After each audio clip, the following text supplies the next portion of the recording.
అందరికీ నమస్తే అండి. నేను మీ సుధాని. Welcome back to Sudha Telugu అమ్మాయి. ఈ రోజు వీడియోలో అచ్చమైన తెలుగింటి ఆంధ్ర ఆవకాయ పచ్చడిని మీతో షేర్ చేసుకోవాలనుకుంటున్నాను. ఆవకాయ సీజన్ వచ్చిందంటే ప్రతి సంవత్సరం ప్రతి ఇంట్లో కొత్త ఆవకాయ పచ్చడి ఉండాల్సిందే. ఆవకాయ అంటే అదొక ఎమోషన్. అది పచ్చడి కాదండి. మన తెలుగు వాళ్ళకి ఆవకాయకి మించిన ఈజియెస్ట్ పీకిల్ అంటూ ఏది ఉండదు. చాలా సింపుల్గా చేసుకోవచ్చు. అయితే ఇందులో మనం వేసే కొలతలు కరెక్ట్గా, మనం తీసుకునే ఇంగ్రీడియంట్స్ కూడా కరెక్ట్గా చూస్ చేసుకోవాలి.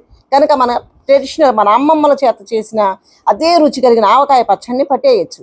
మీ అందరి కోసం ఈరోజు వీడియోలో షార్ట్ అండ్ సింపుల్గా ఆవకాయ పచ్చడిని చేసేటప్పుడు మీకున్న డౌట్స్ని కూడా నేను క్లియర్ చేస్తూ ఈ ఆవకాయ పచ్చడి రెసిపీని ఎలా చేయాలో చూపిస్తాను.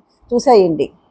ఇంతకే మేము బట్టే మామిడికాయల పేరేంటో తెలుసా? జలాలు. మీలో ఎంతమందికి తెలుసు జలాలంటే? చూడండి మరి. కావలసిన పదార్థాలు: పచ్చిమామిడి ముక్కలు, కారము, కళ్ళుప్పు, పసుపు, ఆవాలు, మెంతులు, వెల్లుల్లిపాయలు, పల్లెల నూనె లేదా నువ్వుల నూనె. నెక్స్ట్ ప్రాసెస్ చూద్దాం.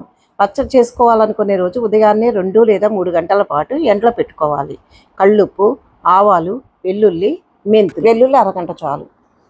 ఇవి గ్రైండ్ చేయడం కోసం మిక్సీ జార్ని కూడా ఎండలో పెట్టుకొని చెమ్మ లేకుండా ఆరేంత వరకు ఎండలో ఉంచుకోవాలి. నెక్స్ట్ ఎండలో ఆరబెట్టుకున్న ఆవాల్ని, మెంతుల్ని, కళ్ళుప్పుని గ్రైండ్ చేసుకోవాలి. ఫస్ట్ నేను మెంతుల్ని గ్రైండ్లో వేసుకుంటున్నాను. అది పౌడర్ అయ్యేంత వరకు మెత్తగా పౌడర్ అయ్యిందో లేదో చూసుకోవాలి. ఆ పౌడర్ని పక్కన పెట్టుకుని ఆవపిండిని కూడా అలానే మెత్తగా పౌడర్ చేసుకొని పక్కన పెట్టుకోవాలి. మనం చిన్న ఆవాలు కానీ పెద్ద ఆవాలు కానీ ఏదైనా తీసుకోవచ్చు. కళ్ళుప్పు మిక్సీ జార్లో వేసుకోవాలి. అలా మిక్సీ జార్లో వేసుకునేటప్పుడు కళ్ళుప్పులో చెమ్మ ఉందో లేదో మాత్రం చూసుకోవాలి. చెమ్మ అనేది అస్సలు ఉండకూడదు.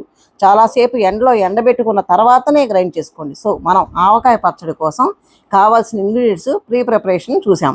ఇలా తయారు చేసి పెట్టుకున్న తర్వాత మనం మార్కెట్కి వెళ్ళి మామిడికాయ మొక్కలను కొట్టేసుకొని తెచ్చేసుకోవచ్చు.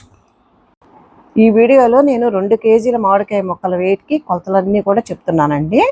దాని ప్రకారంగా మీరు మార్కెట్కి వెళ్ళి మామిడికాయలు చక్కగా ఫ్రెష్గా బాగున్నవి తీసుకొని 2 కేజీస్ వెయిట్ వచ్చే వరకు మొక్కలను తీసుకోండి. ఎక్స్ట్రా మీరు 2 లేదా 3 కాయలను కూడా మార్కెట్ నుంచి తీసుకొని ఎక్స్ట్రాగా పెట్టుకోండి. దాని కొలత ప్రకారం 2 కేజీలు అంటే 10 కాయలు సరిపోతాయి. ఎక్స్ట్రా తీసుకోండి.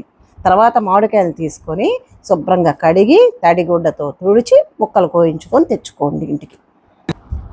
ఇలా మామిడి ముక్కల్ని ఇంటికి తీసుకొచ్చిన తర్వాత లోపల ఉండే జీడి పొరను తీసేసి పైన ఉండే పొరను తీసేసి పొడిగుడ్డతో బాగా నీట్గా తడి లేకుండా తుడిచేసేయండి. పచ్చడి ఎప్పుడైనా సరే ఫ్రెష్గా ముక్కలు తీసుకురాగానే వాటిని శుభ్రం చేసుకొని పచ్చడి పెట్టాలి. మీరు ఎగస్ట్రా ఈ ముక్కలు కనుక ఏమాత్రం తడి ఉన్నా ఫ్యాన్ కింద గాలికి అరగంట సేపు కంపల్సరీగా ఆరబెట్టుకోండి. నేను వెయిట్ ప్రకారంగా చూపిస్తున్నాను చూడండి. ఇది టోటల్గా 2 కేజీల ముక్కలు అనమాట. అందరి ఇళ్లలో వేయింగ్ మిషన్ ఉండదు కాబట్టి నేను గిన్నె కొలతలతో కూడా చెప్తాను. మీ ఇంట్లో ఉండే ఏదో గిన్నెని తీసుకొని మామిడికాయ ముక్కల్ని ఆ గిన్నెతో 4 గిన్నెలు వచ్చేటట్లు కొలుచుకొని తీసుకోండి. ఇప్పుడు ఈ గిన్నెలో 4 డబ్బాలతో కొలుచుకున్న 2 కేజీల మామిడి ముక్కలు దాదాపుగా 1 లీటర్ దాకా ఆయిల్ పడుతుంది. ఎక్స్ట్రాగా ఇంకో 100 గ్రాముల ఆయిల్ కూడా పట్టవచ్చు. 2 స్పూన్లు పసుపును ఈ ఆయిల్లో వేసుకొని బాగా మిక్స్ చేసుకోవాలి. ఆయిల్లో బాగా కలుపుకున్న తర్వాత ఇలా బాగా మిక్స్ చేసుకున్న తర్వాత ఈ పసుపుని కలిపినాక ఆయిల్లో వేసేసుకోవాలి. మీరు ఆయిల్ తగ్గింది అనుకుంటే 3 రోజుల తర్వాత ఊరిన తర్వాత అయినా సరే మీరు ఆయిల్ కలుపుకోవచ్చు. మీరు కొలతగా తీసుకునే గిన్నె మాత్రం పైనుంచి కింద వరకు ఒకే ఈక్వల్ వాల్యూమ్ ఉండేటట్టు చూసుకోండి. కింద సన్నగా పైన వెడల్పుగా ఉండే గిన్నెను మాత్రం తీసుకోకూడదు. ఆయిల్లో పసుపు బాగా మిక్స్ చేసిన తర్వాత మిక్స్ అయిందో లేదో చూసుకొని ఈ ఆయిల్ని తీసుకెళ్ళి మామిడి ముక్కల్లో మిక్స్ చేసుకొని కలిపేసుకోవాలి. అన్ని ముక్కలకి ఇలా నూనె పట్టియాలి. ఇలా చేయటం వల్ల ఆవకాయ పాతబడిన ముక్క మాత్రం చాలా గట్టిగానే ఉంటుంది. ఈ పళ్ళాన్ని కొంతసేపు పక్కన పెట్టేద్దాం. తర్వాత ఇప్పుడు పచ్చడి కలుపుకోవటం కోసం ఒక పెద్ద బేసిన్ తీసుకొని ఇప్పుడు కొలతలు అనేవి క్లియర్గా చెప్తాను చూడండి. ఫస్ట్ ఆవపిండి తీసుకోండి.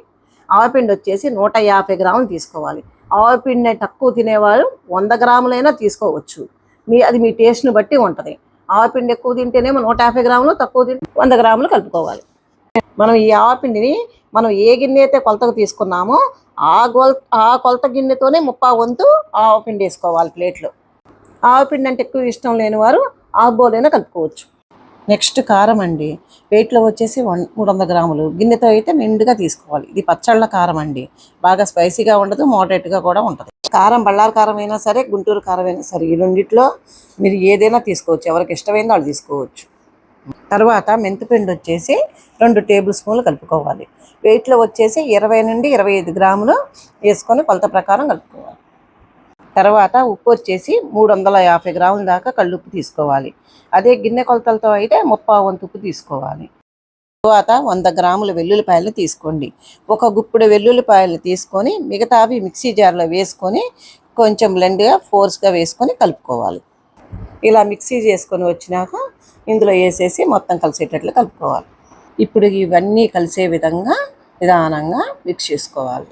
ఇలా కలుపుకున్న తర్వాత ముందుగా రెడీ చేసి పెట్టుకున్న ఆయిల్ పట్టించుకున్న ముక్కలు ఉన్నాయి కదండి, సో ఆ ముక్కలన్నీ కొంచెం కొంచెంగా దీంట్లో ఈ మిక్సీ కలుపుకున్న దాంట్లో వేస్తూ ఇలా కలపండి. కారం కలిసేటట్టుగా కలుపుకోండి. ఉప్పు, కారము, ఆవపిండి, మెంతిపిండి మనం వేసినవన్నీ బాగా కలిసేటట్టుగా అన్నీ బాగా మిక్స్ అయ్యేటట్లుగా మనం కలుపుకోవాలి. కలుపుకున్నాక ఈ పచ్చడిని మనం ప్లాస్టిక్ జార్లో కానీ, ప్లాస్టిక్ సీసాలో కానీ, గాజు జాడీలో కానీ మీకు ఏ విధంగా అవకాశం ఉంటే ఆ విధంగా దాంట్లో పచ్చడంతా పెట్టేసుకొని 3 రోజుల వరకు గాలేమీ తగలకుండా స్టోర్ చేసుకోవాలి. ఈ పచ్చడిని ఇలా 3 రోజులు స్టోర్ చేసిన తర్వాత మనకి ఈ పచ్చడి నుంచి 3వ రోజు ఆయిల్ అంతా పైకి వస్తుంది. అప్పుడు మనం దానికి సరిపడా ఆయిల్ని కలుపుకోవచ్చు. ఇలా ఈ విధంగా సర్దుకొని చక్కగా మూత పెట్టుకొని భద్రంగా 3 రోజులు ఉంచుకోవాలి. 3వ రోజు ఈ పచ్చడి అంతా తీసుకొని ఒక బేసిన్లో వేసుకొని ఒక పెద్ద బెల్లంలో వేసుకొని ఈ విధంగా తిరిగి మొత్తం కలిపేలా కలుపుకోవాలి. ఇలా కలుపుకున్న తర్వాత మీరు ఒకసారి టేస్ట్ చూసుకొని ఉప్పు సరిపోకపోతే ఉప్పుని, ఆయిల్ సరిపోకపోతే ఆయిల్ని అడ్జస్ట్ చేసుకోవచ్చు. ఆయిల్ సరిపోకపోయినా ఆయిల్ని పచ్చి నూనె వేసుకోవాలండి. పచ్చడి బయటికి ఎంత అవసరమో అంత పక్కకు తీసుకొని ఈ జార్లో పెట్టేసుకోండి. ఆయిల్ మాత్రం పైకి తేలే విధంగా మాత్రం తప్పకుండా చూసుకోండి. సంవత్సరం అంతా బయట పెట్టినా కూడా ముక్క మెత్తబడదు, రంగు మారదు, అదే రుచి అదే రంగు. ఆవకాయ పచ్చడి అంటేనే ఎమోషన్ అన్నాను చూడండి, అదేంటో ఇదే. పల్లెల్లో చూపిస్తున్నా చూడండి, పల్లెల్లో వేడివేడిగా అన్నం వేసి కాస్త నెయ్యి వేసుకొని కలుపుకొని తినడం. అప్పటికప్పుడు ఆవకాయ పచ్చడిలో కలిపిన అన్నం ముద్ద తింటే ఎంత రుచిగా ఉంటుందో కదా. సో ప్రతి సంవత్సరం ఇలానే ఆవకాయ పచ్చడిని మేము పట్టుకుంటూ ఉంటామండి. నేను చూపించిన విధంగా మీరు కూడా టేస్టీగా ఆవకాయ పచ్చడి కొలతలతో చేసుకోండి. మీకు వీడియో నచ్చితే లైక్ చేయండి, మీ ఫ్రెండ్స్కి రిలేటివ్స్కి షేర్ చేయండి. సుధా తెలుగమ్మాయి ఛానల్ని సబ్స్క్రైబ్ చేసుకోండి.